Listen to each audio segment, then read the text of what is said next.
This is More Than Therapy podcast. More than therapy. This is More Than Therapy. More Than Therapy podcast. This is More Than Therapy. More Than Therapy podcast. This is More Than Therapy podcast.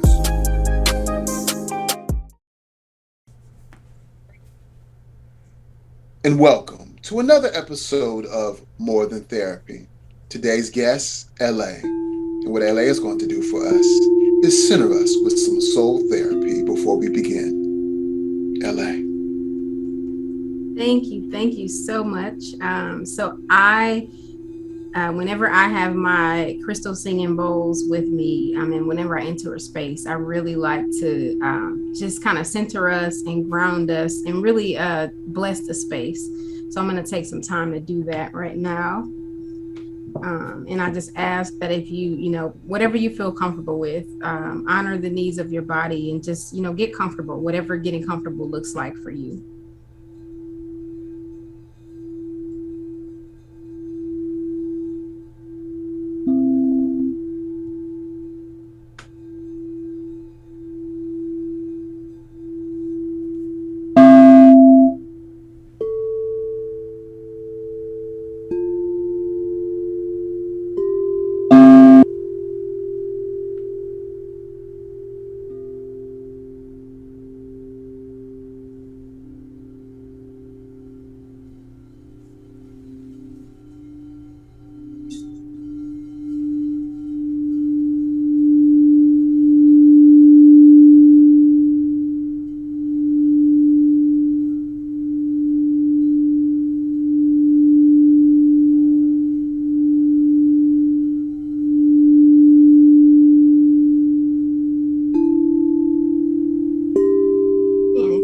Safe for you, and if you're ready, I invite you to close your eyes, find a soft gaze in front of you.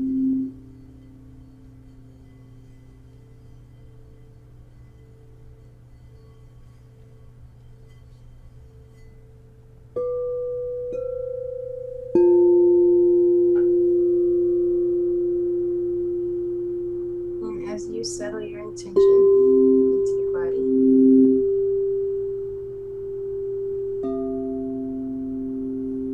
take a deep and cleansing breath. Breathe in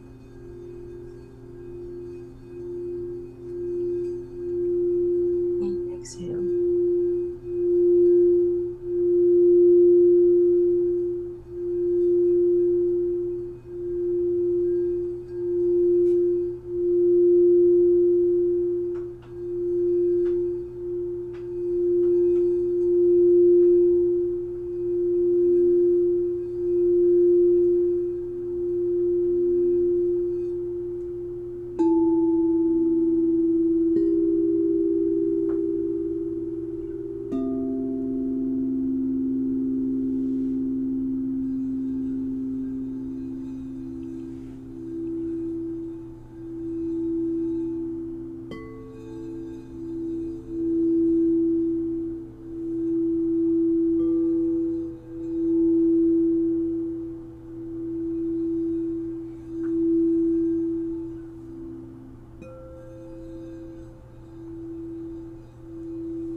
So much for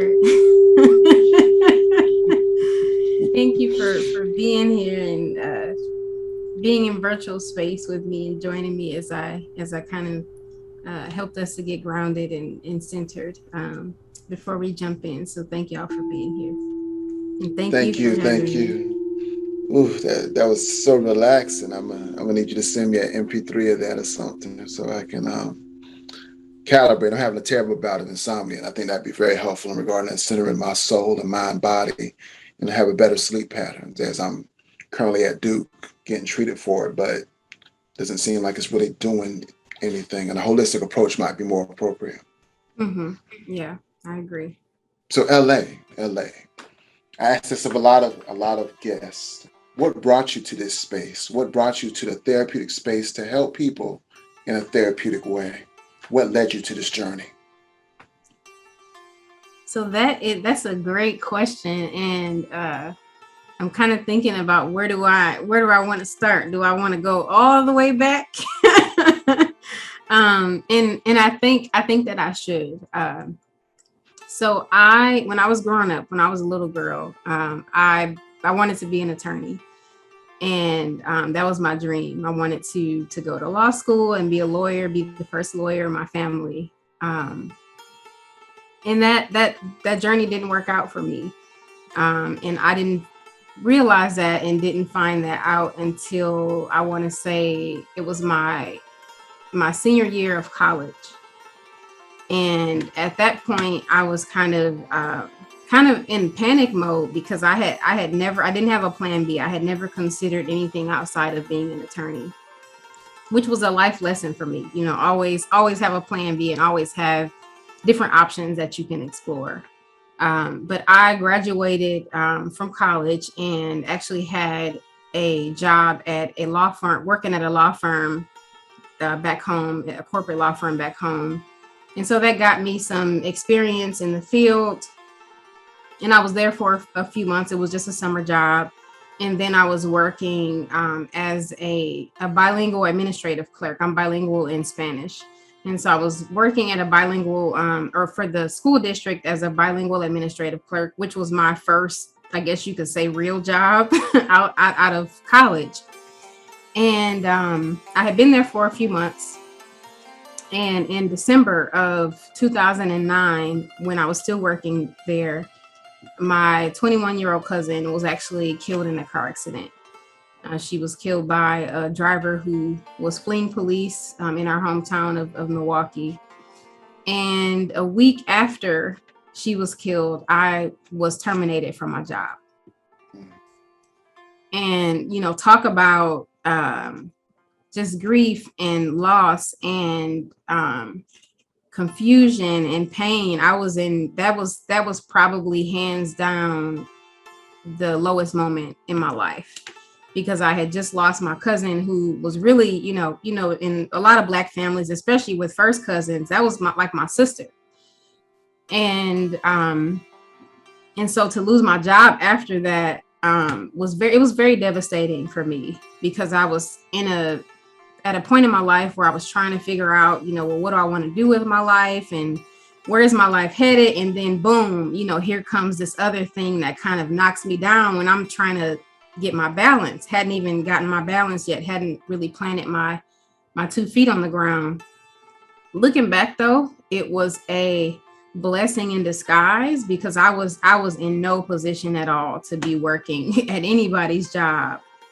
I was not. My cousin was very close to me, and you know, I wasn't sleeping, I wasn't eating, I was suicidal. You know, it was a really tough time for me. And so being off work and kind of not having to go into a job really gave me the opportunity to take care of myself and kind of gather myself and to really think about, you know, well, what are you about to do? Where's your life headed? And what do you want to do next? So I was, my cousin actually at the time was a few months away from graduating with her degree in social work. And I was still living in Madison at the time. We were both in Madison in school. And the School of Social Work at the University of Wisconsin-Madison was helping plan a memorial for her. And I remember they kind of pulled me in. They wanted my help with that. And I remember sitting with one of the faculty and they were like, oh, well, you know, you've graduated, you're not working, like, you know, what are you about to do? And I'm like, I don't know. So they were like, well, why don't you get your master's in social work? And so I was like, you know, I had literally never considered it. Like I said, I had tunnel vision in going to law school. And from there, I started to kind of consider it. And I did an inventory, so to speak, of, you know, my experiences and what I was interested in, what I was passionate about. And for me, with going to law school, I knew that I was interested in family law. That's where my passion was. And so the more I kind of looked over my experiences and my interests, you know, even the volunteer work that I had done, I was like, oh, this actually is like this is connected. These two things kind of go together. So from there, I apply, you know, I stay connected to the faculty at UW, which they have always been very supportive of me and, you know, of my family. And, you know, still to this day, they have really done a lot to help keep my cousin's memory alive and, have been very supportive of me. And so from there, I decided to apply to a few MSW programs, and I was accepted at a few programs and decided to just stay in Madison and go to school there. And so that's kind of what started the journey for me. So what I would say is, when I think about even where I am now, a part of my why for the work that I do is that this is the work that my cousin would be doing if she was still here, because she was also going to go on to pursue her MSW.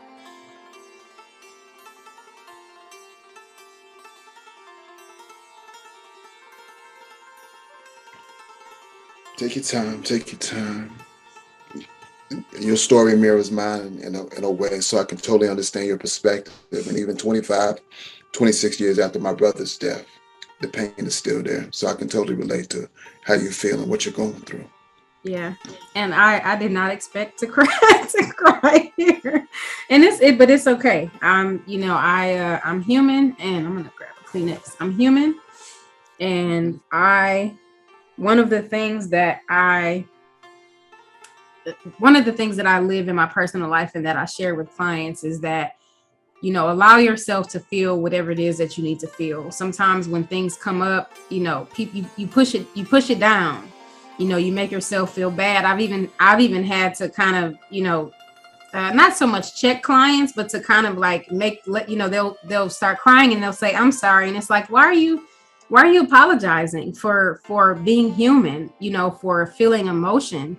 But I also know, even with my personal experience, that there are things that have happened where people have been shamed for crying or for being sensitive or being emotional or feeling anything outside of joy, you know, or those more positive emotions. But I got emotional because I am remembering, and hadn't kind of gone down this path in a little while, but I'm remembering that my cousin, I actually have the essay that she was using to apply to MSW programs. And so I'm remembering that she was literally she had already begun this process at the time of her death.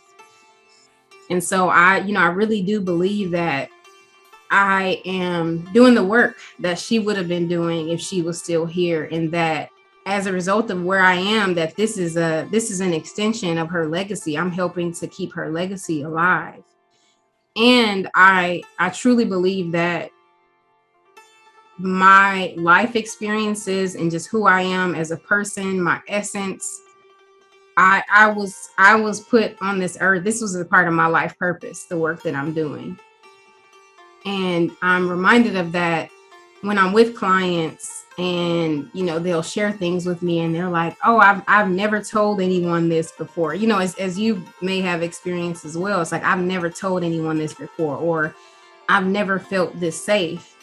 And it dawns on me in those moments, like, your life has so much purpose, and you were created to do this work. This is what you were supposed to be doing with your life. And this is how you this is how you were intended to use your influence.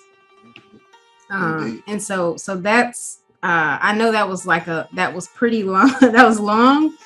But that's what I would say. You know, that's kind of what led me here. And as far I want to make a connection back to law. So I'm still very, very interested in the law. And so whenever I'm able to kind of find opportunities at the intersection of social work and, you know, and the law or the legal field, I get really excited because I'm like, oh, these are two things that I enjoy learning about and kind of just being involved in. And so that's where, like, one of the services that I offer with my practice is forensic social work, you know, and serving as an expert witness and expert consultant for forensic social work. And so that's why I'm really passionate about that and really enjoy that, because it's like, oh, I don't have to, you know, I had this dream growing up, but I don't have to throw that away. I don't have to, you know, abandon that. It's like I can kind of find ways to marry these two things that I'm really passionate about and really love. You know, and my brother, my oldest brother, so I'm the oldest of my mom's 7 children, but my oldest brother is actually an attorney now. And so I kind of get to, like, I find a lot of joy in that too. And he tells me, you know, all the time that that's a part of the reason why he wanted to be an attorney, because I wanted to do it first. And so it's like, okay, well, I'll live vicariously through you. And so I still kind of, you know, I still get a lot of fulfillment even from that. So that is like my very long answer to your question. More than appropriate answer, never a long answer. Well, thank you for sharing that perspective. And that's quite the journey that brought you into this therapeutic space. And like you said, you were meant to be here. From all the work that I've seen you've done and heard about, and the things I continue to see on a daily basis when I do check in on you, wink, wink. You're here for the right reason. Some people aren't in the right space at the right time. Some people get into this by, for some say, an easy way out. They didn't want to take a certain course load or have to do certain courses, so they thought this would be an easy way to make a career. But you'll find that many times these people burn out or don't stay for the long end as making it a worthwhile career. I say that to say this: how do you avoid burnout? What are your keys to wellness? Yeah, that's a really good question. I think there are several that I can offer. I want to go back to something that you said though about people wanting to take the easy way out. And I kind of smirked at that a little bit because I'm like, you know, and you might not know it until you get into the field, but it's like, yeah, this is not the easy way out at all. And not just because of the way in which we are kind of containers in a way for our clients' pain, for their trauma, for their experiences, but also what I found, and I didn't realize this until I started doing more clinical work, is that doing this work for me is like looking into a mirror. And what I found is that there have been clients that'll come to me and they'll be, you know, telling me their stuff, telling me their story, and it'll trigger something in me. Whether that it might bring up something that I am currently dealing with, or even something that, you know, maybe that from my past that I hadn't thought about in a while. And so it really forces you to look at yourself in the mirror and to face your stuff and to deal with your stuff. And I always say, if you are not dealing with your stuff, you know, if you're not in therapy, if you're not doing that self-interrogation, that self-reflection, that mental excavation that I think is necessary in order to know yourself first, then you're doing a disservice to yourself as a clinician and also to the clients that you work with. And so I think that, I guess that's the first part of my answer to your question, is that for me, a wellness practice for me is like, it's very, very important to me to know myself very intimately, because I think that the way in which I know myself or don't know myself, that impacts literally everything around me. All of my interactions, that impacts my relationships, that impacts my ability to be supportive and be helpful to clients. And so that's really important to me, doing those kind of doing check-ins, with myself. I'm walking with myself every moment of the day. There might be something that happens. I'm at Target, and I'm at the cash register, and I'm checking out, and the cashier might say something. I'm going to use a real example. I'll use a real example. So I'm always, I always speak. I always try to be friendly and say, oh, hey, how you doing? It's like, I'm going to be human with you. Like, yeah, I know you at this job, and I'm just here checking out, but hey, how are you? And I've gotten annoyed before, if I say hello. I've had, I might say hello and they might not say hello back, or I might say, how are you? And, they don't answer. And then I might say again. And so then after I walk out of the store, I'll ask myself, what was it about this interaction with this person that, like, why did it upset you? And what does that say about you, or about things that you need to work on? What is that? And it usually leads back to you're taking something personally. Mm-hmm. And 9 times out of 10, the things that people do, it's not about you. It's about the other person. It's about who they are, or maybe something that they're experiencing or dealing with that has nothing to do with you. And so I really try to do those check-ins with myself, throughout the day, and really interrogating myself, like, okay, what part of who you are and your experience is informing how you're viewing this situation. And it's hard work to do that. I mean, and I'm doing that all throughout the day, because it's like, what's coming up for me, and what do I need to address and kind of work on with myself. To give you some more like specific and concrete and tangible wellness practices, I think it could be helpful for me to walk you through kind of, when I get up in the morning, like, what does that look like? And so when I wake up in the morning, I begin every day with gratitude. And when I wake up, I try to focus on things that sometimes I've taken for granted. Sometimes we as people take for granted, or are very common for us to take for granted. So I might think to myself when I wake up in the morning, I'm really grateful for the sunshine, the fact that the sun is shining, the fact that the sun came up today. I'm grateful that I am able-bodied, and I can like physically get out of my bed without a struggle. I can walk around, I can ground my 2 feet, without any challenges. And so I'll kind of start my day with gratitude, which is really helpful for me, because it really sets the tone for my day. I have little Post-it notes on my mirror in my bathroom that I've memorized. Look, you have them too. and I've memorized them at this point, and I try to, every few months, I try to not recycle them, change them, because our those things can get stale. And it's like, okay, I might have needed these messages a few months ago, but now I need to hear or to say something different to myself. So having some like positive affirmations that you can say to yourself, based off of whatever it is that you feel like you need to feed your spirit.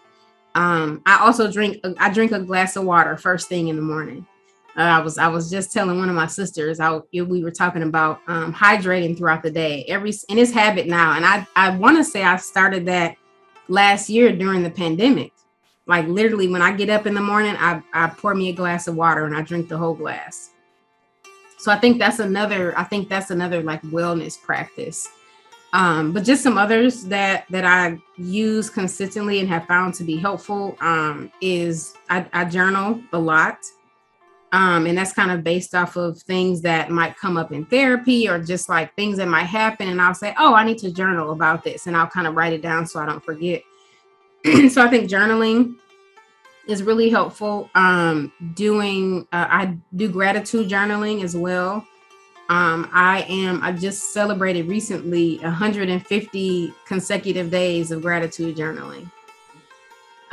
So that was really, I'm really proud of myself, for that. And there's actually a study that came out that said that doing gratitude journaling for 14 consecutive days, can be more effective in, treating some mental illnesses than like an antidepressant. And so I was like, wow, and I remember learning that a while ago, and I was just like, wow. And so, doing the gratitude journaling every day, doing things like, bioenergetic grounding, making sure that you're getting outside, getting some sunshine, getting some fresh air, but also planting your feet, into the earth. And so I try to, which is, I think back sometimes to when I was younger, and my mom, we lived in the hood. I grew up in the hood, but my mom, we could never go outside without our shoes on. That was a no-no.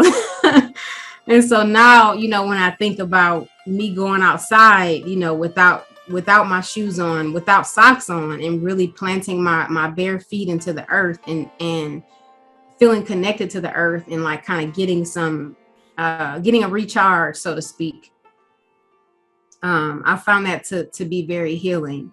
And also just daily meditation, which I do, with my singing bowls. Sometimes I do it with my singing bowls, and sometimes it's just me by myself, and I'm just kind of sitting. So those are some of the, I could name like so many more, but those are some that I engage in pretty consistently, and that I've gotten like a lot of benefits from. Okay. In your private practice, you seem to have a focus on millennials. Is that because you are a millennial? And what kind of problems do millennials usually present with in this day and time? Yeah, so not necessarily a primary focus on millennials. I do work with millennials because I am a millennial, and I think there's a lot of relatability there. And so I don't necessarily work primarily with millennials. In terms of my target audience, that is, I only work with adults, and I work with so executives, entrepreneurs, and other professionals. And the reason for that is that I, again, going back to the relatability and who I identify with, and if I were to do an inventory of the clients that I've worked with, who do I really enjoy working with, and who have I grown the most as a clinician in working with. That's kind of the population that I've identified. So some of the issues that are very common, and this is one of the reasons why I wanted to work with this population, because I'm like, oh, I can help you with this, I can help you with that, is the burnout. We started talking today a little bit about burnout. And so burnout is very common, I think, in, within that population. And I've experienced burnout, if I'm being honest. And so really working to overcome burnout. The other thing that I've noticed is that this idea that, like, what we've been taught about the fact that we should put ourselves aside and, work all these hours and make as much money as we can, and I always ask, but are you well though? Like, are you well, or are you just kind of really burning yourself out and not honoring yourself, and not honoring your needs, and not taking care of yourself? So I think that's another common issue that's come up. And I think what I'm about to say, I don't think is specific to millennials or even to the population that I work with. But I found that I'm very drawn to people who have a desire for self-improvement, and people who want to to be better, for themselves. I'm really drawn, even outside of clients, even people that I know personally. I really vibe with those kind of people, because if you have that desire, it's like, okay, I can work with that. We can learn from each other. But I think when you are working with someone who doesn't have any desire to be better, or to improve, it's like, then that's where that resistance comes in. So I think in terms of the, what I was saying about the, just like people's relationships with themselves, I really, my relationship with myself right now in my life is a priority, and is more of a priority than it's ever been. And I think that's beautiful. And I think I've needed that, because I've lived my life in a way that I've put people before myself so much. And it's caused resentment. It's caused me resentment towards myself, resentment towards these people. And it's caused me to, in some ways, have a poor self-image of myself. And it's kind of like a cycle where it's like, well, you're not worthy of like getting your needs met. And so then it just kind of continues. And what I found is that some people are just so disconnected from themselves. They're literally just out here just existing, and not like, don't really know themselves, and don't know why they do certain things, don't know their strengths and weaknesses, don't literally have no awareness around any of that. And again, that impact, that literally impacts everything around you. It impacts your relationships.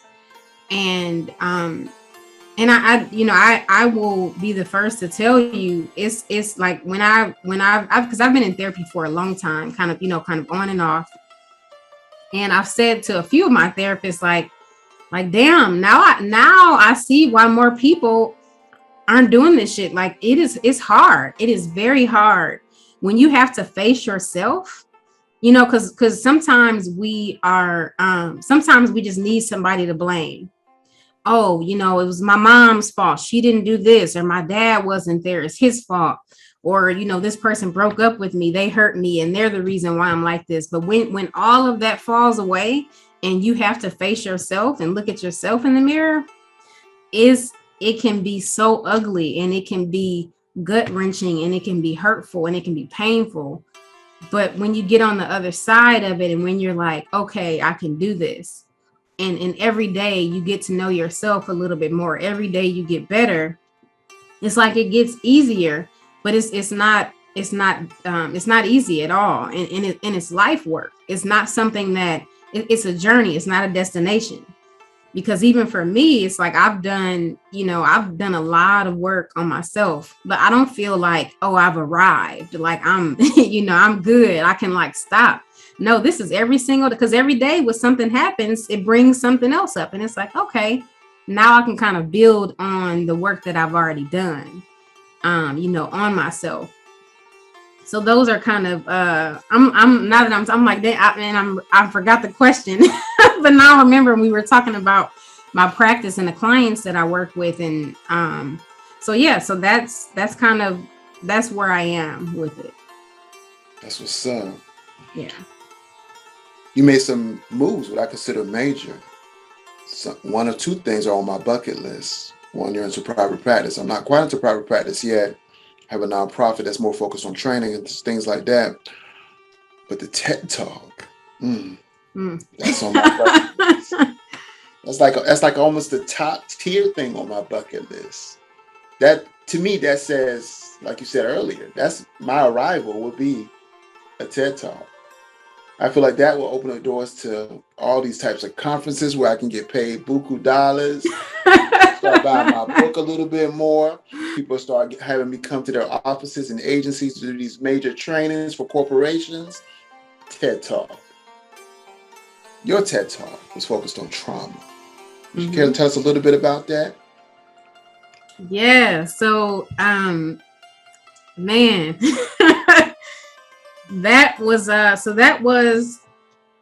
let me see, that was because my sense of time, the pandemic has really impacted my sense of time. So last year was 2021, and I want to say did I give my TED Talk? No, I said last year we're in 2020. What am I saying? We're in 20. Listen, I promise I'm oriented to time. I'm oriented to time. I'm not disoriented. So we're. Yeah, your TED Talk was in 2020. I can't remember. Right, it was 2020. It was so. And I remember it was a leap year. I gave which I thought it was so dope. Gave my TEDx talk on the last day of Black History Month. So it was February 29th. It was a leap year. So February 29th of 2020, gave my TEDx talk, and literally almost exactly 2 weeks after I gave my TEDx talk, everything was shut down. I was working from home. It was crazy how fast it happened. And so I think what could be helpful is for me to share a little bit about kind of my journey leading up to giving my TEDx talk and kind of how I prepared for that. So I've known for a while. I actually remember telling my brother and I think some close friends a while ago, like I'm gonna give a TED talk. Like that's what I'm gonna do. And I'm not sure if you're familiar with this organization, but I am a member of Toastmasters.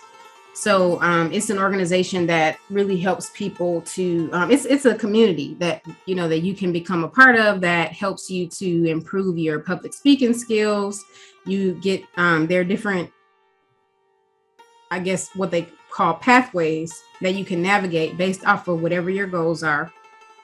And you sign up for a certain pathway and you give speeches based off of the assignments in that pathway, and you're able to receive feedback on your speeches. And this is, you get feedback on the contents, body language, all of those things, all of the things that are necessary to help you become a better public speaker, if that's what you want to do. And a lot of people are interested in doing that, and maybe not even on the scale of like, I want to do a TED Talk, but I have to give a bunch of presentations at work, so I want to get more comfortable with that. Or I present at workshops a lot, and I get nervous. Let me try to work through that as a result of being a part of Toastmasters. So I've been a part of Toastmasters, I want to say, for maybe 3 years now. So for quite a while, I think that's helped me out a lot in my journey to giving that talk. The other thing that I'll say is I think that I am one of the, and I don't think I always knew this, but I think I have a way with words. I think I'm a natural storyteller. Like if I'm just like being myself and literally just talking to you as if I'm having a conversation, I surprise myself sometimes with like what comes out of my mouth. And it's like, I literally did not, it's like, I literally didn't plan that. I was just like, it was just flowing. I was just sharing like what was coming up for me. And I think that's something that really worked out in my favor. So that's the piece about, I guess, the logistics, and what I did to prepare. And I had, so all of that to say that writing my speech itself was not necessarily challenging for me, or kind of preparing and practicing. Obviously, I'll be as great of a storyteller as I think I am. And, I think my presence is like, okay, I don't have to really, it's like, I'm just going to be myself, and whatever comes out will come out, and I'm sure I'll be okay. The family piece, that was, and I'm still, still kind of really working through what that means for me as an individual operating within my family system, but also just how that impacted and continues to impact my relationships with certain family members. And so that's where the difficulty came in. And I think when you and I talked the other day, I mentioned that I have not yet had an opportunity to really like speak publicly after doing my TEDx talk. Haven't had an opportunity to really speak publicly about, what that was like for me, and what it continues to bring up. And two, I remember when I kind of did the blast of like, okay, I did this TEDx talk, like go watch, let me know what you think. But two questions that I have that I still don't think that I really have the answers to it, and maybe there is no one answer. Maybe there are several answers, and I want to do some type of discussion around this because I think it's important and I think it's relevant to not just my personal experience, but so many other people. It was both heartwarming and heartbreaking at how many people reached out to me after I gave that talk and said, I'm dealing with the same thing in my family, or, I dealt with this years ago and I never told anybody. And it was just, and that was confirmation for me. It was like, you followed your intuition and you needed to have this talk. This story needed to be told. And I knew when I gave that talk, and regardless of the family tension or conflict that it brought up, I knew that giving that talk was way bigger than me. I knew that it was not about me. It was not about my family. This was like a much bigger, a bigger purpose for me. And so going back to the two questions, and I'm, and you feel free to chime in, but those two questions, I think for me was like, the first one is like, what do you do when telling your story requires you to tell parts of someone else's? Like how do you navigate that? And then the second question is like, what, again, this is a what do you do question, but what do you do when what you feel like is required for your healing or is a necessary part of your healing journey is different from what the other person or other parties involved might need for their healing, or even when that's different from or when, okay, now I'm messing the question up. When it's like, when there is, I guess, when there's judgment about what you need for your healing. It's like, oh, well, why do you need that? Why do you have to do? And I've been asked that actually. And one of the things that one answer that I was able to come up with is that you get to decide, and this is me to myself and me to whoever's listening, you get to decide what you need for your healing and how you're going to heal. And other people might not always agree or understand, but it's not their life to live. It's not their healing journey. They're not walking with you. And so it's really important to remind yourself of that, because sometimes we can hold ourselves back from our healing because we might feel like we need to do one thing for our healing, but out of fear of what other people might think, or out of fear of, the judgment or the, being condemned or whatever you want to call it, then we hold ourselves back. It's like, oh, well, I thought I needed this for my healing, but you saying that I need something else. So maybe let me do what you think I need to do.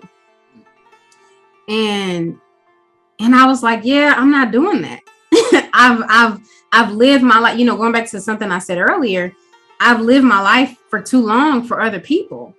And I'm like, I'm not doing that.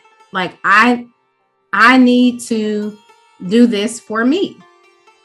This is about my healing. And I know myself, and I know one thing I should mention, and this is not even so much in my defense, but just in being transparent, there were several conversations that I had and even attempted to have with my family, because one thing that I didn't want to happen, I don't want this thing to come out and then it's like, boom, you finding out on the internet, you finding out, on Facebook or whatever, like, oh, damn, you telling the family business? Like, no, listen, I'm giving you a heads up.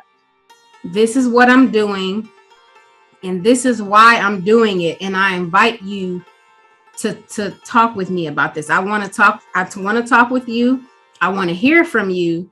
And not even so much so that you can try to, because I'm not asking your permission. This is what's happening. I'm telling you that this is what's happening. But because I am a thoughtful person and I love my family. My family is very important to me. Anybody that knows me knows I'm very family oriented. So it's like, I want to talk through this and we can work out whatever's coming up for you. Let's talk about it. And there were some family members that were open to that, and there were some that weren't. And for the ones that weren't, it's like, that's not my responsibility. Like I attempted, I tried, but I can't force you to engage with me on a topic that you're still working through, or that you maybe haven't even dealt with. And the fact that you haven't dealt with this, again, that's not my responsibility. This is what I need to do for my healing.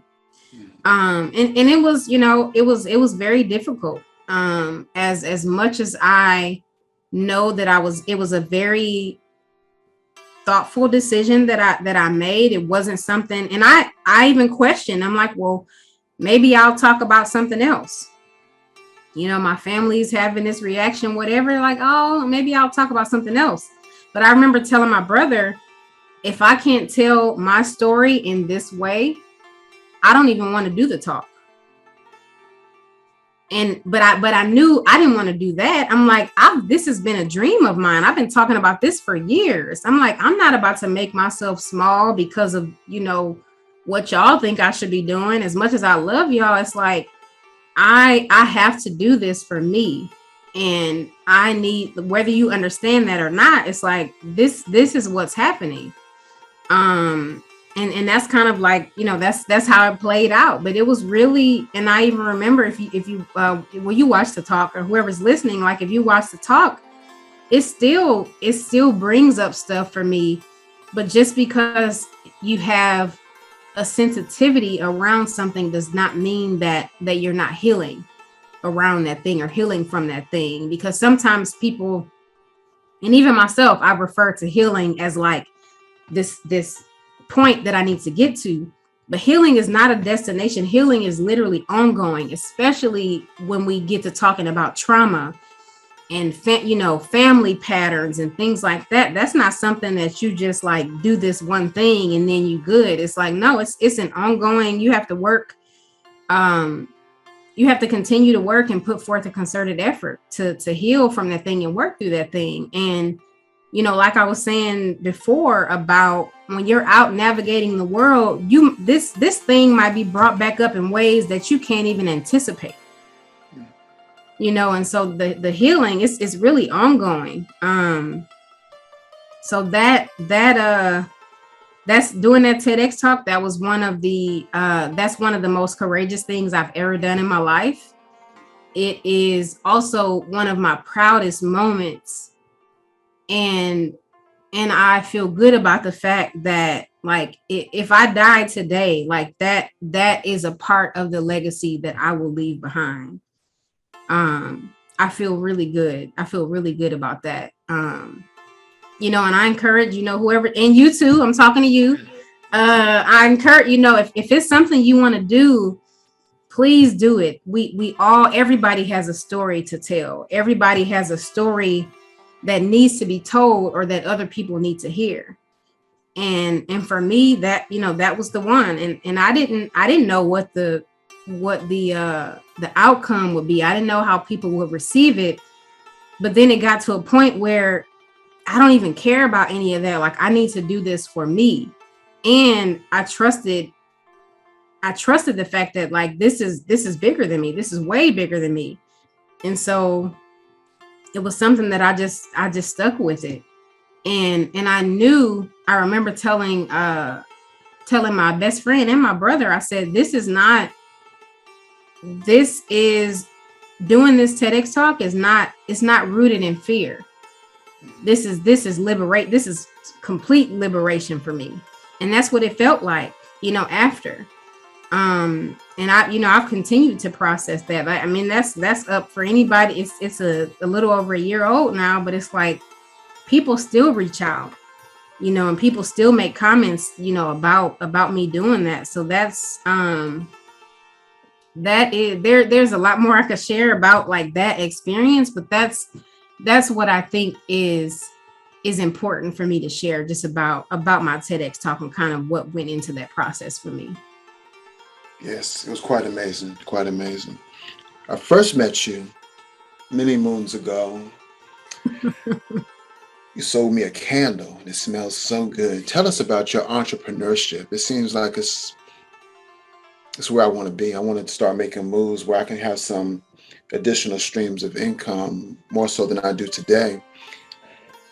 What brought you to candles, and what other types of entrepreneurship activities do you do in order to have those streams of income, to be a well-rounded financial person in this therapeutic space?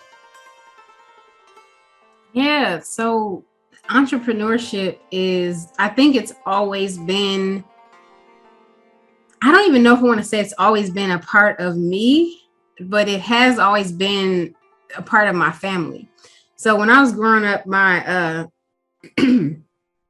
my great grandma Hazel, she actually, my late great grandma Hazel, she passed away a few years ago, and she had she had a lot of different businesses. I remember she had a transportation company. She had a daycare at one point. I remember we had a car wash, and there have been other businesses in my family, and still are.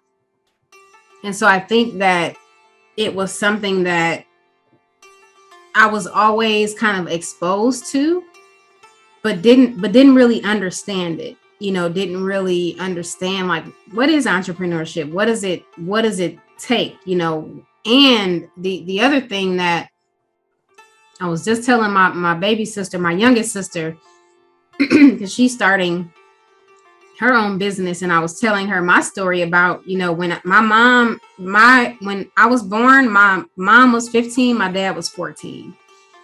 And so it wasn't no entrepreneurship. It's like, you going to college, you getting a degree, you need your education. And that's because my parents didn't have that. So it was like, we didn't have this, how parents can do. It's like, we want the things for you that we didn't have ourselves. And so that was kind of, it was almost like this tunnel vision. And I was telling her, now that I am where I am now, I don't regret at all the space that I'm in. And I'm grateful that I am one of those people that I'm actually working in the field that I got my degree in.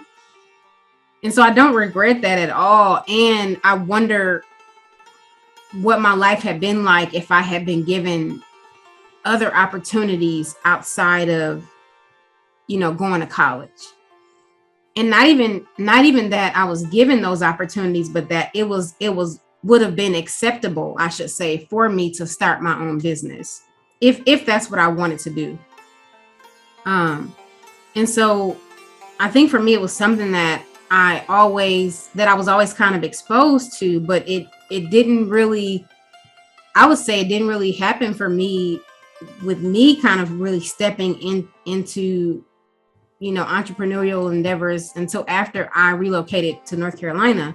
So I don't think I've mentioned this yet, but I was born and raised in Milwaukee, Wisconsin.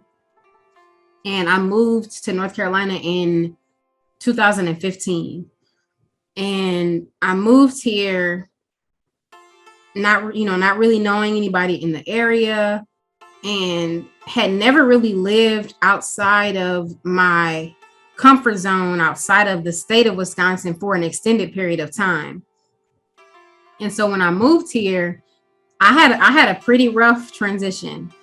It was pretty rough. And it was almost, because I remember when I first moved here, I was back home, I was talking to people, well, not FaceTime because I didn't have my iPhone yet, but I was doing video chats and just like kind of staying in touch with people, to the point that I even remember thinking back sometimes like, oh, it hasn't even hit. Still feels surreal. Like it hasn't even hit me yet that I'm not in Wisconsin anymore.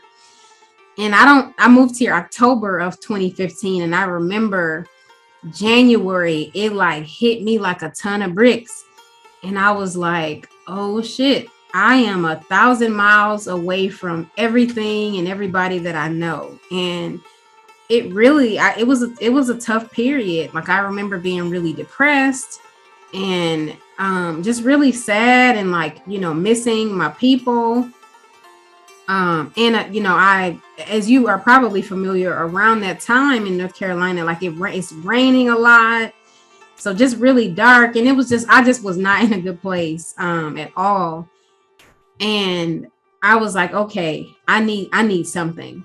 I need some kind of practice, some kind of self-care, something. Like, I need something that, because I'm really, over the course of my life, I've been really good at that. Like, if I can find something new to learn, or find a book to read, or some type of structure that I can create for myself, that works really, like, I operate very well within that. And notice I said structure I create for myself. I don't like the when that structure is imposed by other people. But I was like kind of searching. I'm like, okay, I need a hobby. I need something.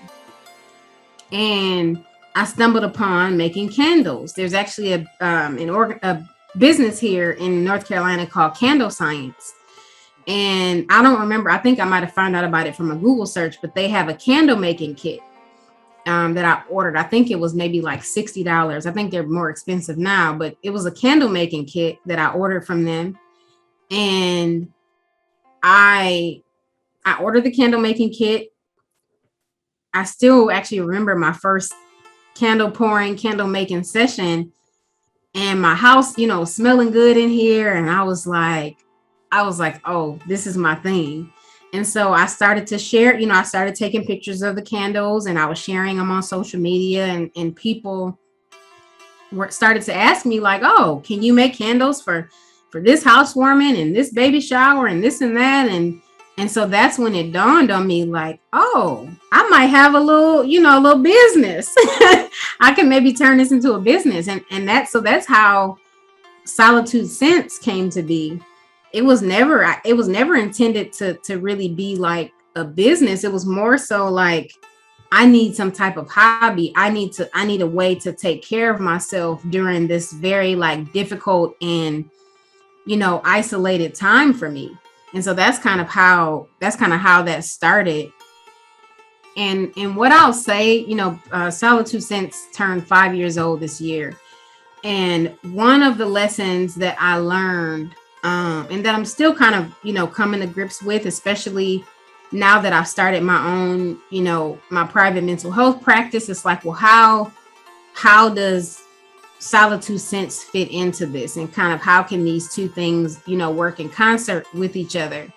One thing that I'll share that people don't always consider, people don't always talk about is, the things that the practices that bring you joy are not always intended to be monetized.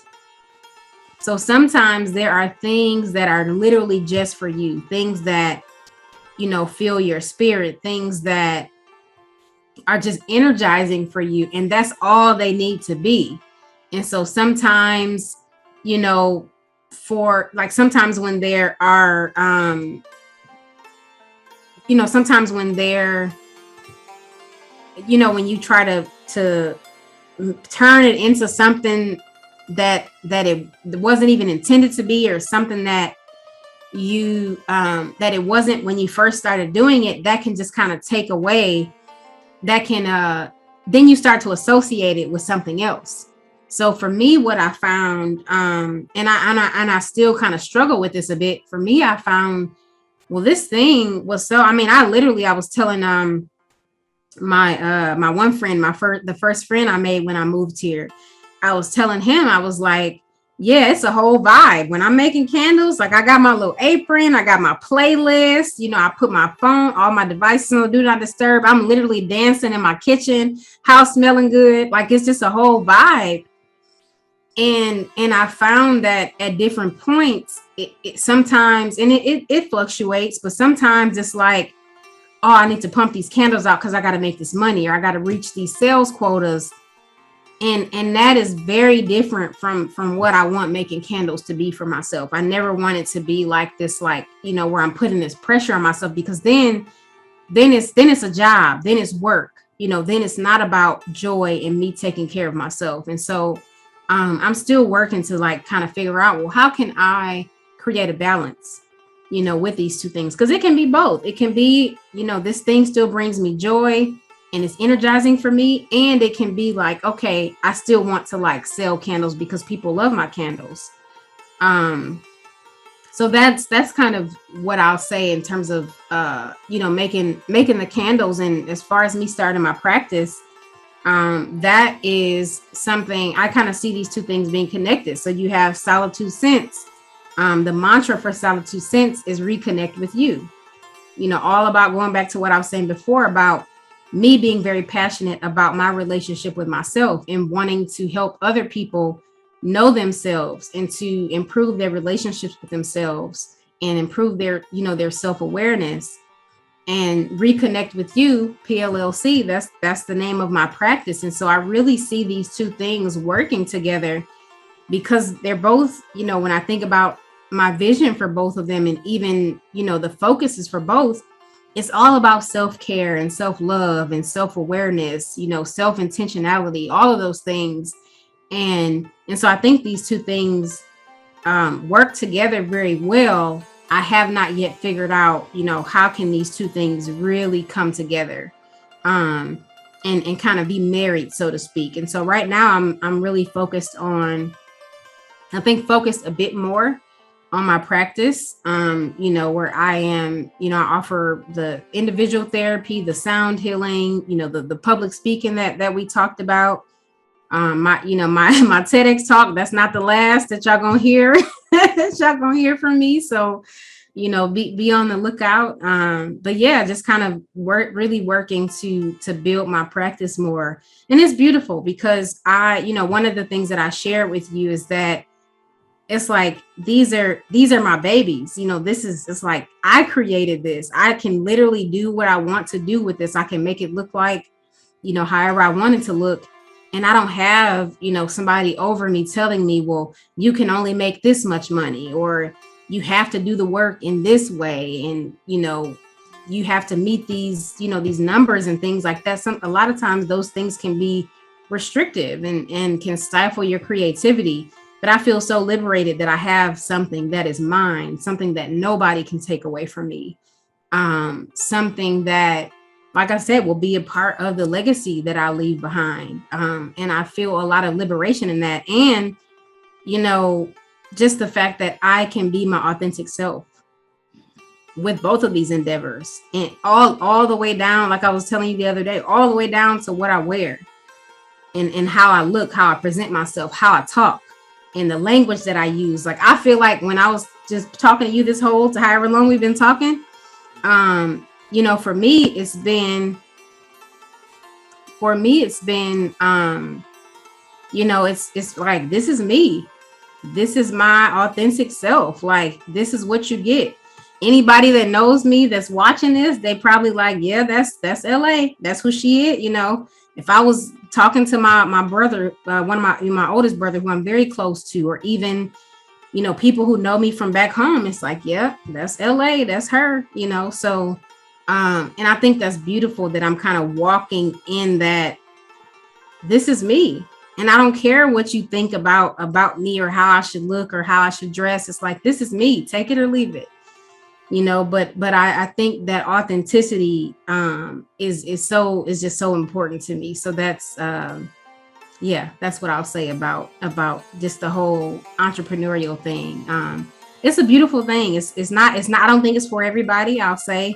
I see a lot of people shaming people for wanting to work 9-to-5 jobs, and being an entrepreneur is not for everybody. It is hard. It takes a lot of work.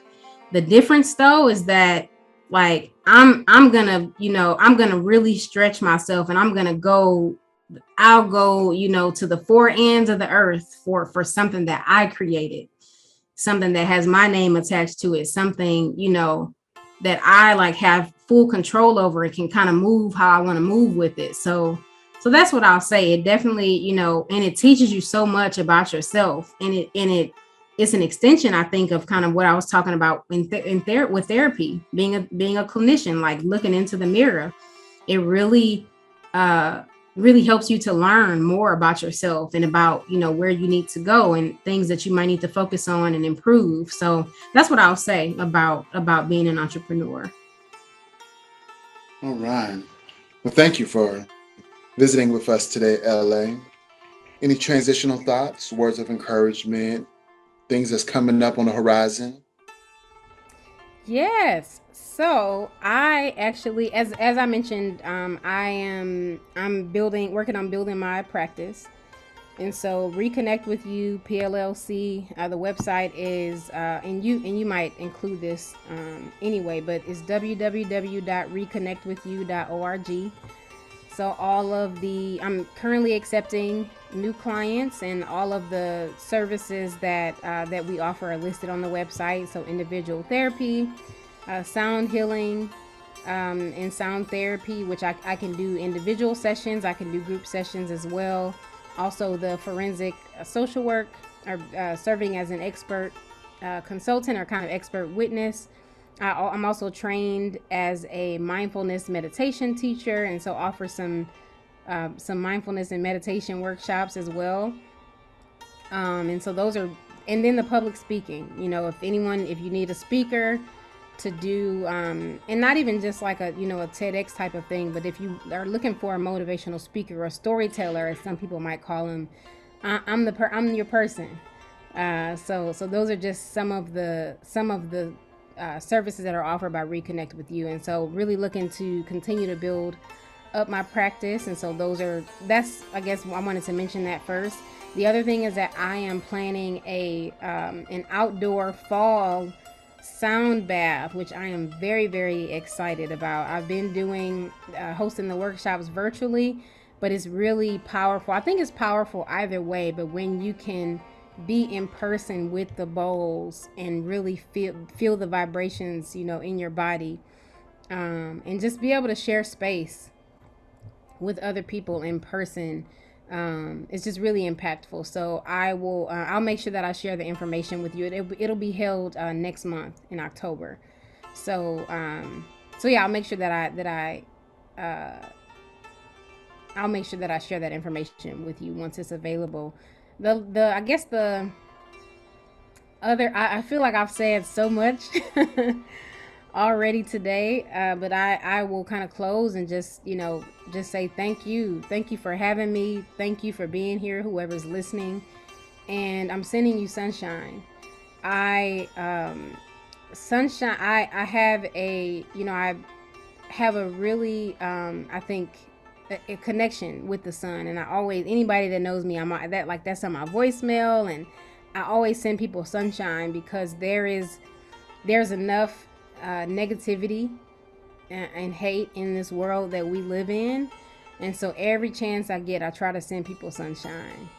And when there is not sunshine, or when you experience sunshine, my dad actually told me this a while ago: bottle some sunshine up, for a rainy day, for a day, when you might be struggling, when things aren't going the way that you want them to, and you got some sunshine kind of saved up, and so just really try to experience joy and hold on to that joy whenever you can. So again, whoever's listening to this, I'm sending you sunshine, and thank you for being here. Thank you for doing whatever it is that you needed to do to kind of be present and be able to sit here and listen. It means a lot to me to be able to share my story and parts of my journey in the way that I have. So thank you. I'm very grateful. Thank you. And that's another episode of More Than Therapy. Be well, be great.